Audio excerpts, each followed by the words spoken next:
So Bonaire is not just a diver's paradise. It also has a lot to offer on the surface as well.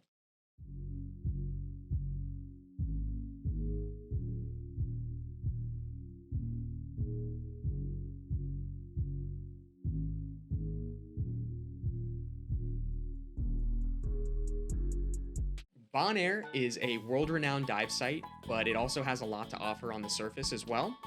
If you're taking a dry day, I recommend checking out the Tjjp factory, whether you're going to get some drinks, or I think you should go and check out the national park on the north side of the island. Two things that I think you can't miss when you're in Bonaire, if you're taking a dry day, is the mangrove kayaking experience and visiting the national park on the north side of the island. The national park on the north side of the island is home to Mount Brandaris. It's the tallest point on the island. At 784 feet, this climb is not easy. It's less than a mile long, but gets very steep and is in direct sunlight in what feels like a desert. The north part of the island is very arid. There's not a lot of trees, not a lot of shade coverage, so you definitely want to feel like you're in good physical health before giving this hike a try. If you do feel like you're going to give it a go, it's absolutely worth it. You can be at the top in about 35 minutes if you've got good pace to you, and the views from the top are stunning. You have panoramic views of almost the entire island surrounded by beautiful blue Caribbean waters. If you look closely, you can peer down into some of the lagoons and see hundreds of flamingos enjoying themselves in the water. You get a moment at the top of the mountain when the wind is gusting and it just cools you off. It's just a really nice break to enjoy and reward yourself at the top of this mountain. So take in the views, take your time at the top. It's a stunning, stunning view and absolutely worth the hike. Bonaire is an incredible experience. When you leave the city, you immediately realize that not all the roads are created equal.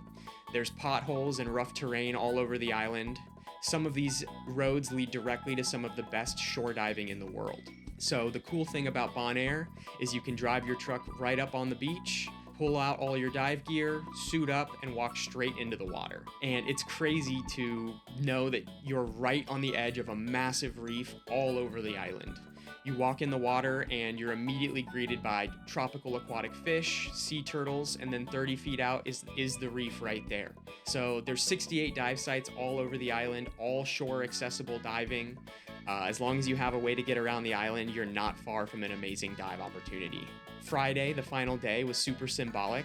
We did a morning dive where we dove deep down on the reef, got to go to our deepest, as we like to say, and then in the afternoon, going up to the national park and doing the hike up to the Mount Brandaris, reaching the highest point on the island and feeling like we were then at the highest. All in one day, I got to go from the lowest to the highest, wrapping up my Bonaire experience and finishing out one of the best vacations I've ever been on. I highly recommend you guys check out Bonaire if you enjoy tropical vacations, if you're into scuba diving, if you're into snorkeling, if you're into wildlife. There's something to do for everyone when you're down in Bonaire.